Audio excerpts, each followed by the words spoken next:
সুপ্রিয় দর্শক, জিপিএইচ ইস্পাত বিএসএমএমইউ এটুআই করোনা হেল্পলাইন অনুষ্ঠানে আপনাদের সবাইকে আমন্ত্রণ জানাচ্ছি। আমি হাবিব আফরোজ।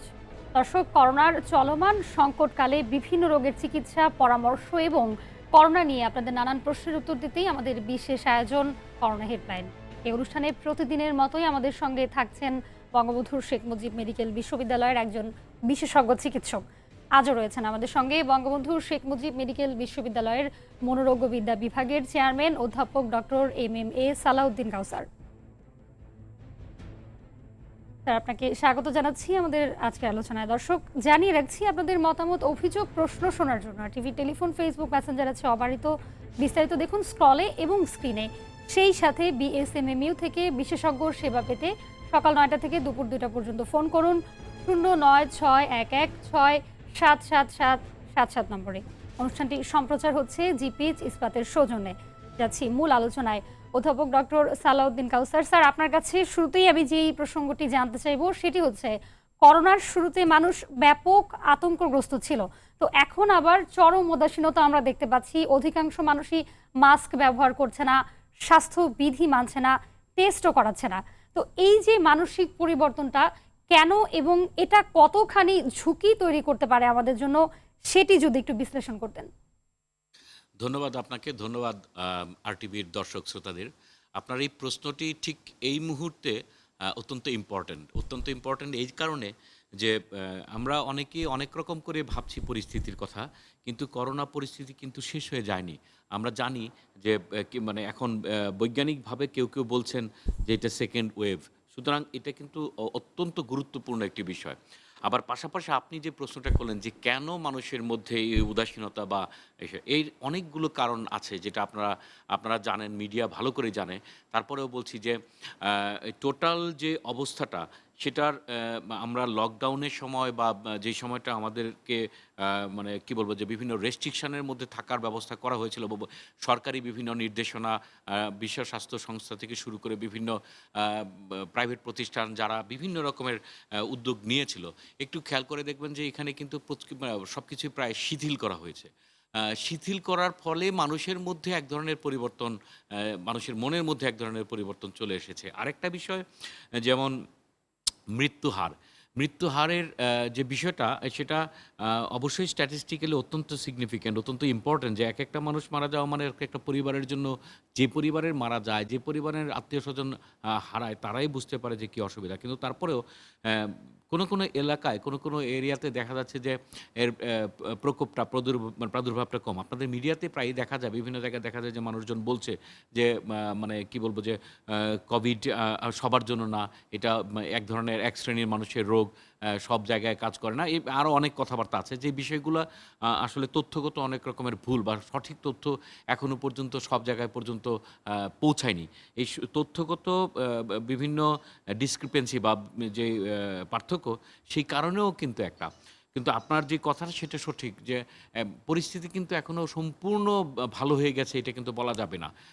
এখনও কিন্তু প্রচুর পরিমাণে ইনফেক্টেড, প্রায় এখন এই মুহূর্তে কিন্তু দেখা যাচ্ছে আবার বিশেষ করে রাজধানীর ঢাকার প্রায় পরিবারের আত্মীয় স্বজনের মধ্যে কেউ না কেউ কোনো না কোনোভাবে ইনফেক্টেড বা কোভিড পজিটিভ।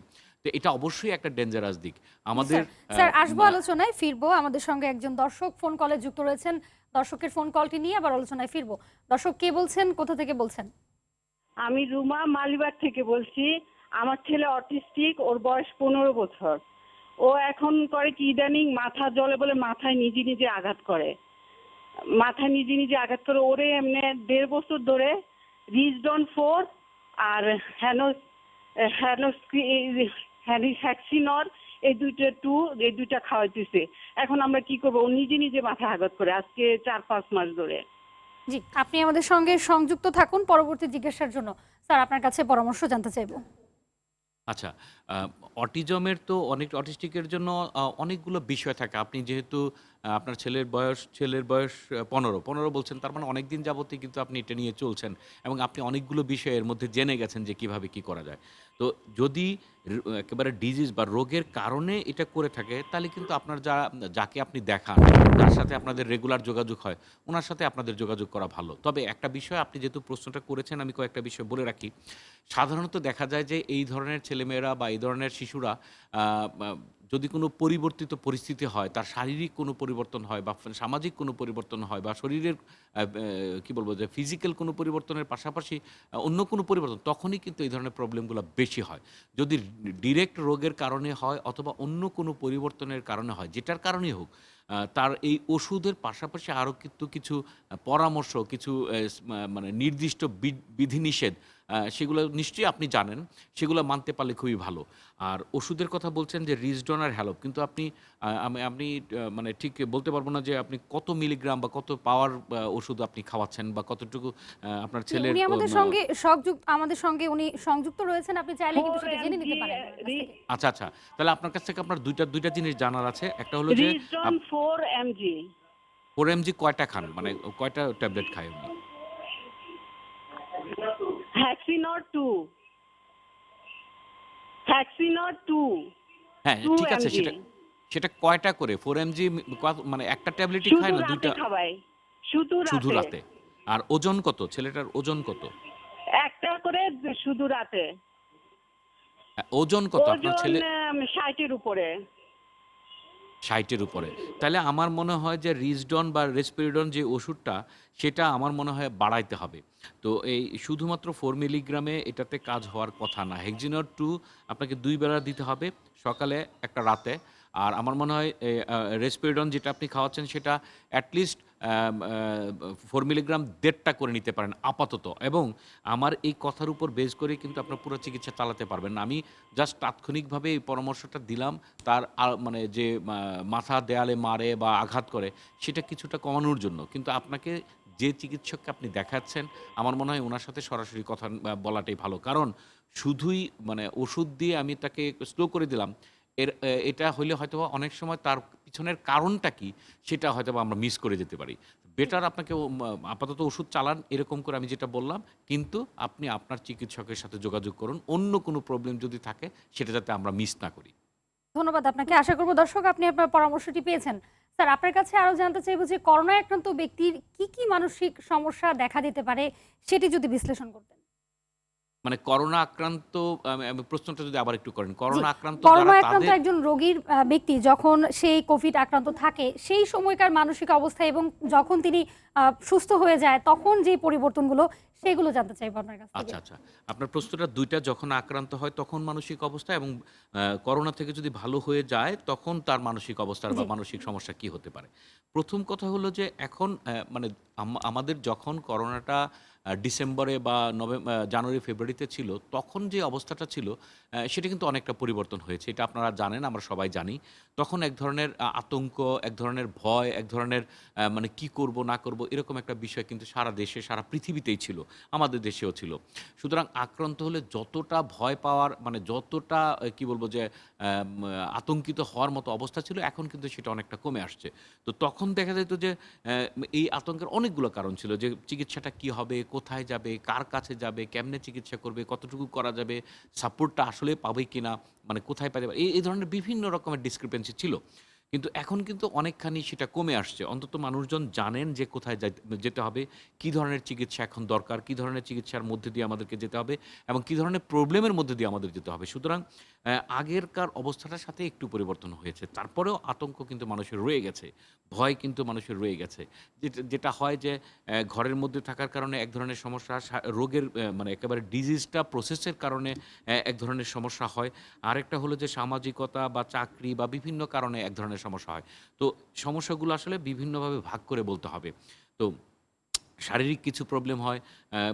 এই সমস্ত সবগুলা প্রবলেমের কারণে দেখা যাচ্ছে ঘুমের সমস্যা হতে পারে, মেজাজ প্রায়ই খারাপ হয়ে যায়, ইরিটেবিলিটি ডেভেলপ করে, কনসেন্ট্রেশনের সমস্যা হয়, খুব লেথার্জিক লাগে, টায়ার্ড লাগে, মাথা ব্যথা করে, শরীর ব্যথা করে, বিভিন্ন জায়গায় মানে কথাবার্তা ঠিকমতো বলতে পারা যায় না, খুব লো লাগে। লো বলতে মানে আমি বলছি যে বিষণ্ণ লাগে, মন খারাপ লাগে। এরকম অনেক ধরনের সমস্যা হলো গিয়ে যখন অসুস্থ থাকে তখন সেটা হয়। জি, তবে স্যার আগের আমি থেকে আসবো আবারও এই আলোচনাতে। আমাদের সঙ্গে আবারও একজন দর্শক ফোন কলে যুক্ত রয়েছেন। দর্শকের প্রশ্নটি নিয়ে আবারও আলোচনায় ফিরবো। দর্শক কে বলছেন নাম বলে আপনার প্রশ্নটি করুন। হ্যালো, আসসালামু আলাইকুম। ওয়ালাইকুম সালাম। আপনার প্রশ্নটি করুন নাম বলে। জি, আমার ৪-৫ দিন গত ৪ দিন যাবৎ আমার শরীরটা একবারে মনে হয় যে আমি হাঁফে উঠেছি এবং প্রচন্ড শ্বাসকষ্ট এবং আমি ঘামে যাই এবং আমার ওই এই প্রচুর শুকনো কাশি আছে, আমার কোনো ডায়াবেটিস নাই। এবং আমি এই এর এর মধ্যে প্যারাসিটামল খেয়েছিলাম এবং আমার একটু জ্বর ছিল, কিন্তু তারপরেও আমার এই এখন বর্তমানে আমার জ্বর নাই। এখন এখন আমি এর মধ্যে আমি আবার ওই যে পেপারে দেখছিলাম যে এই এই এইগুলা করোনার লক্ষণ। এখন আমি কি ভাবতেছি যে এখন আমার এখন আমার শ্বাসকষ্টটা কিছুটা কমে আসছে, কিন্তু জ্বরও নাই। এখন এর মধ্যে আমার একটু পাতলা পায়খানা হয়েছিল। এম, এখন আমি আমার কি এটা করোনা কিনা, আমি কোনো করোনা টেস্ট করাই আপনি নাই। কি করোনা টেস্টটি করিয়েছেন? জি জি, না না না, করাই নাই। জি, আমি আপনার প্রশ্নটি বুঝতে পেরেছি। আশা করব আপনি পরামর্শ পাবেন। স্যার, ওনার করোনা টেস্ট করিয়েছেন, করোনা কি নাই, নেগেটিভ বলছেন? উনি এখনো করোনা টেস্ট করায়নি। ও আচ্ছা। তাহলে তো আপনাকে প্রথমে যেটা করতে হবে, যে প্রিকশনগুলো আমরা প্রতিদিনই বলছি, প্রতিদিনই এই টেলিভিশন থেকে বা এখান থেকে বা বিভিন্ন স্বাস্থ্য বা প্রোগ্রাম যেখানে হয় সেখানে আমরা কিন্তু কিছু কিছু কথা বিশেষজ্ঞ কিন্তু বলছেন। কিছু প্রিকশন নিতে হবে আপনার, মানে ভিটামিন সি বলেন, জিঙ্ক বলেন, শরীরে রোগ প্রতিরোধ ক্ষমতা বাড়ানোর জন্য যে সমস্ত বিষয় আছে সেটা মেনটেন করার পাশাপাশি আপনাকে অত্যন্ত জরুরি যেটা, সেটা হলো যে আপনার আসলে করোনার টেস্টটা করতে হবে। আপনার বাসাটা কোথায় আমি ঠিক বুঝতে পারিনি। আপনার কাছাকাছি যেখানে আছে, যেখানে সুযোগ সুবিধা আছে সেখানে একটা করোনার টেস্টটা করেন। করে ওইখানকার যে কনসালটেন্ট আছে ডেফিনেটলি আপনাকে সেই মতো ওই অবস্থা মতো, আপনার অবস্থা অনুযায়ী সেই মতো চিকিৎসাটা আপনাকে দিবে। আপাতত যেহেতু ঠান্ডার কথা বলছেন, আরেকটা কথা বলছেন যে আপনার পাতলা পায়খানা, এই দুইটার জন্য আপনি খুব স্বাভাবিক মানে নরমাল যে ওষুধগুলো, অ্যান্টিহিস্টামিন জাতীয় যে কোনো ওষুধ আপনি নিতে পারেন। একই সাথে ওরসেলান জাতীয় স্যালাইন আপনি খেতে পারেন, বা আপনার শরীরের ঘাটতি পূরণের জন্য। আর বিশেষজ্ঞ পরামর্শের জন্য স্পেসিফিক ওষুধের জন্য আমার মনে হয় এখানে আমি নাম না বলি, ওষুধের নাম না বলে, আপনি যদি পজিটিভ হন তাহলে একরকম, আর যদি পজিটিভ না হয় তাহলে আপনার আরেক রকম চিকিৎসা আপনার জন্য নির্ধারিত থাকবে। সুতরাং আপনি দেরি না করে আপনার কাছাকাছি কোনো একটা চিকিৎসালয়ে যেখানে আপনি টেস্ট করাতে পারবেন, একই সাথে চিকিৎসাও করাতে পারবেন, সে জায়গায় আপনি যোগাযোগ করুন। জি। স্যার, আপনি যেটি নিয়ে আলোচনা করছিলেন, আসলে মানসিক সমস্যাগুলোর কথা বলছিলেন, যে কোভিড আক্রান্ত রোগীর যে মানসিক পরিবর্তনগুলো হয়, সেটি যদি আবার আলোচনায় ফিরি আমরা সেই আলোচনায়। জি, আমি ১ম এ বলছিলাম যে আক্রান্ত হওয়ার সময় কি সমস্যা হয় সেটা আমি বলছিলাম, এবং আক্রান্ত হওয়ার পরে। আক্রান্ত হওয়ার সময়ের কথা যেটা তো মোটামুটি বললাম, যে এখন আতঙ্কটা অনেকখানি কমে আসছে। তারপরেও আমরা কিছু রোগের কথা শুনি বা কিছু রোগী আমাদের সাথে যোগাযোগ করে। তখন দেখা যায় যে এই অসুস্থ হওয়ার মধ্যে অন্য যে সমস্ত মানসিক রোগ থাকে বা আগে থেকে যদি যারা রোগী, তাদের রোগের প্রাদুর্ভাব বেড়ে যায়। এইটা একটা বিষয়। আবার দেখা যায় যে কিছু মানুষের বিশেষ করে ঘুমের সমস্যা এবং মেজাজ খারাপ, এই বিষয়টা থাকে। আবার কোনো রোগীর বা কোনো কোভিড পজিটিভের মধ্যে এক ধরনের সাইকোসিস ডেভেলপ করে। হঠাৎ করে এমন একটা বিষয় ডেভেলপ করে যেটা আসলে আগে কোনোদিন ছিল না। মানে অতিরিক্ত মানে একেবারে কি বলবো, যে কন্ট্রোল করতে না পারা, রাগ করা, হঠাৎ করে মেজাজ খারাপ করে ফেলা, এই সমস্ত বিষয় কিন্তু দেখা গেছে। যদি এরকম হয় তাহলে অবশ্যই বিশেষজ্ঞ পরামর্শের সাথে পরামর্শ নিবেন। আরেকটা বিষয় যেটা কোভিড পরবর্তী, এই কোভিড পরবর্তী মানসিক সমস্যার মধ্যে কি বেশ ইন্টারেস্টিং কিছু ফাইন্ডিংস পাওয়া গেছে এর মধ্যে। যদিও ওরকম গবেষণা আমাদের দেশে ঠিক এখনো পর্যন্ত কমপ্লিট হয় নাই। কিন্তু তারপরেও দেখা গেছে যে যেই বিষয়গুলো খুবই কমন দেখা যাচ্ছে, একটা হলো মনে না থাকা। প্রায়ই মানে খুব অল্পতেই মানুষজন যেটা হয় যে কোনো একটা কাজে কনসেন্ট্রেশন দিতে পারছে না, এবং খুব সহজ জিনিসপত্র ভুলে যাচ্ছে, মনে রাখতে পারছে না।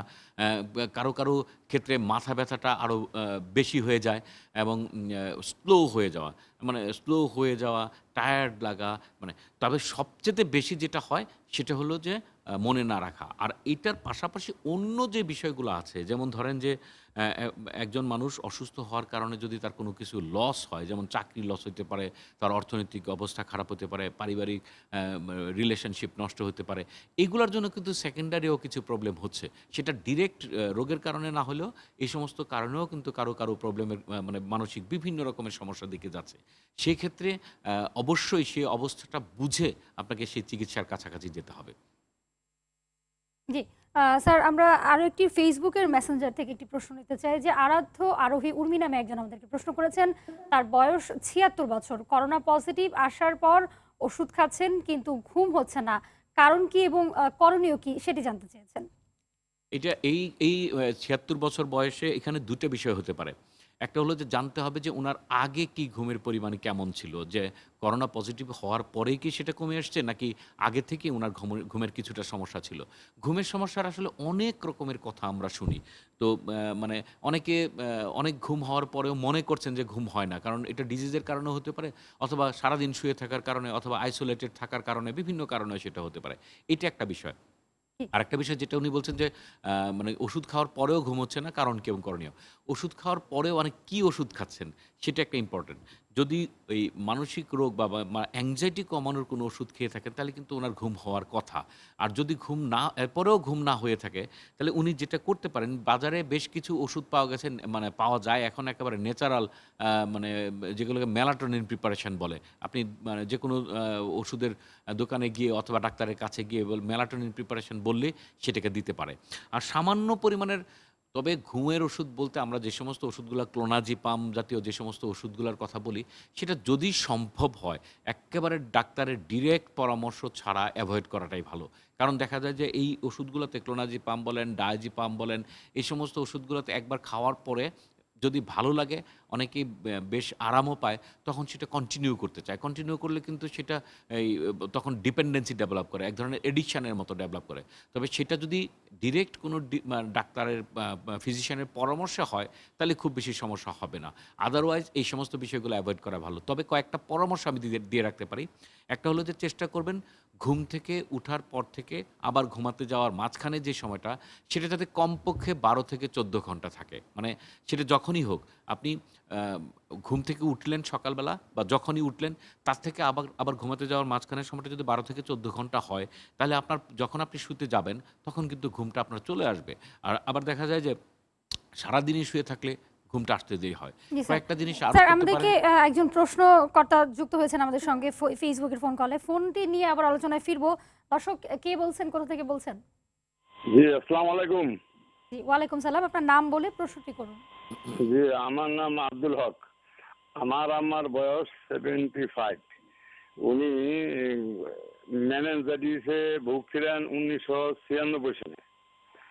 তারপর বিভিন্ন ডাক্তার রশিদউদ্দিন সহ বড় বড় ডাক্তারের ওষুধ খাওয়ার পরে উনি ভালো ছিলেন। ওষুধ খেলেই ভালো থাকেন। কিন্তু এরপরে একটা অ্যাক্সিডেন্ট হইলো, মানে উনি পইড়া গেছিলেন। তারপরে ডাক্তার দেখাইছি, ব্যথা ট্যাবলেট খাইছি, ভালো হইছে। হুম। তো এখন ব্যাপারটা হচ্ছে যে উনি কথা যখন বলেন, কথা ঠিক রাখতে পারেন না। কথা বলেন এমনভাবে যে আমি ওনার ছেলে, আমার জিজ্ঞাসা করে আপনি কবে আইছেন? হুম। জি, আমার এই ছোট বোনরে জিজ্ঞাসা করেন যে আপনি এই কয়দিন থাকবেন আমগো জি, বাড়ি? আপনার প্রশ্নটি আমরা বুঝতে এরকম পেরেছি। মানে তিনি অপ্রাসঙ্গিক প্রশ্ন অ্যাবনরমাল আর কি। ওয়েতে কথাবার্তা বলছেন। অ্যাবনর্মাল জি, ওয়েতে, হ্যাঁ। জি, সুতরাং এই মুহূর্তে উনি ট্রিপটিন 10 উনি খাচ্ছেন। হুম।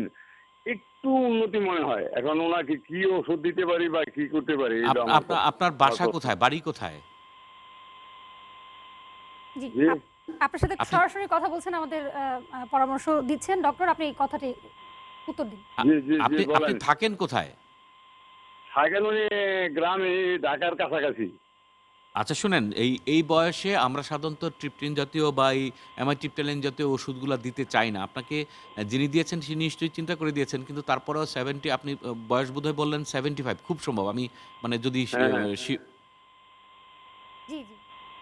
জি, বলেন। বয়স উনি আপনার কথা 75 আমি বলেছেন। জি, শুনতে 75, পাচ্ছি না তো ৭৫ কথাগুলি। বছর বয়সের দিকে মানুষ, বিশেষ করে 60 এর উপরে যারা, ওনাদেরকে আমরা পারতপক্ষে অ্যামাইট্রিপটাইলিন জাতীয় ওষুধ দিতে চাই না। তবে আপনি যেটা হ্যাঁ। বলছেন যে এটা ২ টা কারণে হতে পারে। একটা হলো যে অনেক আগে থেকে দীর্ঘদিন যাবৎ মানসিক কোনো একটা রোগের কারণে হতে পারে। আরেকটা মানসিক রোগের পাশাপাশি ডিমেনশিয়া বলতে একটা স্মৃতিভ্রংশ রোগ, সেটার কারণে হতে পারে। যদি ডিমেনশিয়া হয় অথবা মানে মানসিক রোগ যেটাই হোক, এটা কিন্তু আপনাকে আগে প্রমাণ করতে হবে বা পরীক্ষা-নিরীক্ষা করে বা ক্লিনিক্যালি দেখতে হবে যে উনার রোগটা কী? যে রোগটা যদি ঠিকমতো সঠিক মতো মানে কি প্রমাণ করা যায়, ডায়াগনোসিস করা যায়, তাহলে কিন্তু এটার চিকিৎসাটা করা সম্ভব। আর যদি আপনি প্রমাণ করতে না পারেন, তাহলে কিছু ওষুধ, ঘুমের ওষুধ দিয়ে আপনি উনাকে শান্ত রাখতে পারবেন, চুপ করাতে পারবেন। উনি হয়তোবা খুব বেশি নড়বেন না, খুব বেশি মানে chaotic, মানে কি বলবো, যে উল্টাপাল্টা কাজ করবেন না। কিন্তু চিকিৎসাটা কিন্তু হবে না। আপনি আপাতত যেটা করতে পারেন সেটা হলো যে এই অ্যামাট্রিপটাইলিন না দিয়ে এর পরিবর্তে কুইটাপিন জি, 25 জি, মিলিগ্রাম জি, যদি মনে বুঝা রাখতে যাচ্ছে পারেন। না কথাটা। কুইটাপিন মানে যদি আপনি মানে ওই অ্যামাট্রিপটাইলিনের পরিবর্তে কুইটাপিন একটা ওষুধের নাম, সেটা 25 মিলিগ্রাম রাতে একটা করে দিতে পারেন। কিন্তু আপনার আল্টিমেটলি ওনাকে চিকিৎসকের কাছে নিয়ে ডায়াগনোসিস করাতে হবে। তারপরে রোগের চিকিৎসা মানে রোগের অবস্থাটা বুঝে সেই চিকিৎসার দিকে যেতে হবে। তা না হলে কিন্তু উনার এই চিকিৎসা পুরোপুরি আপনার কাজে লাগবে না। আর অ্যামাইট্রিপটালিনটা না খাওয়াই ভালো।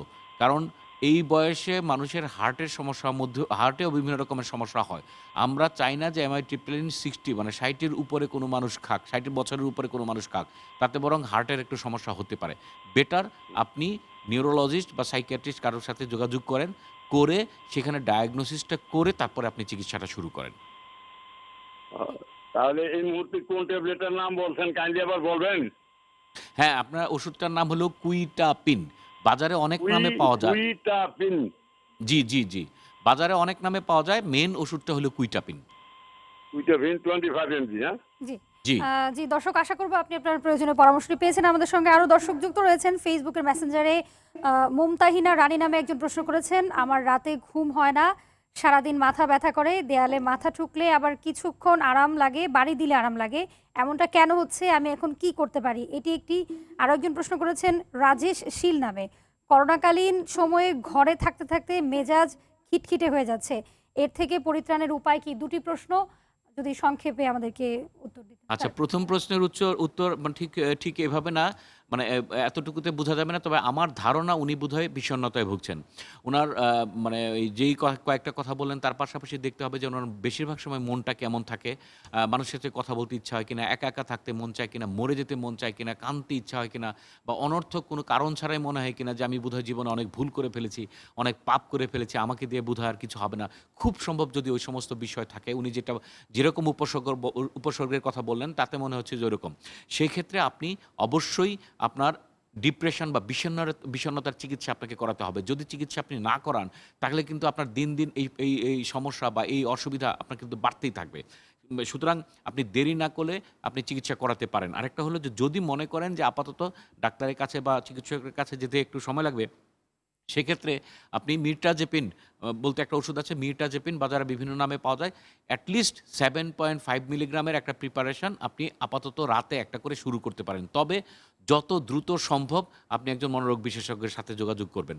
আমাদের বঙ্গবন্ধুতে আসতে পারেন, আমাদের আউটডোরে চলে আসতে পারেন জি স্যার। সেখানে। স্যার ধন্যবাদ আরেক আপনাকে, অসংখ্য ধন্যবাদ। আমাদের আসলে সময়ের স্বল্পতার কারণে আমরা শেষ প্রশ্নটি যেটি ছিল সেটির উত্তর নিতে পারছি না। আগামী পর্বে আশা করছি আবারও নিব। স্যার আপনাকে অসংখ্য ধন্যবাদ আমাদের সঙ্গে যুক্ত হয়ে আপনার মূল্যবান সময় দেওয়ার জন্য। দর্শক আপনারা যারা সংযুক্ত ছিলেন এতক্ষণ, আপনাদেরকে অসংখ্য ধন্যবাদ। জিপিএইচ ইস্পাত এটুআই করোনা হেল্পলাইন আজ এ পর্যন্তই। আগামীকাল রাত 9টায় আবার অনুষ্ঠানটি দেখার আমন্ত্রণ রইল। সে পর্যন্ত সবাই ভালো থাকুন, সুস্থ থাকুন, স্বাস্থ্যবিধি মেনে চলুন।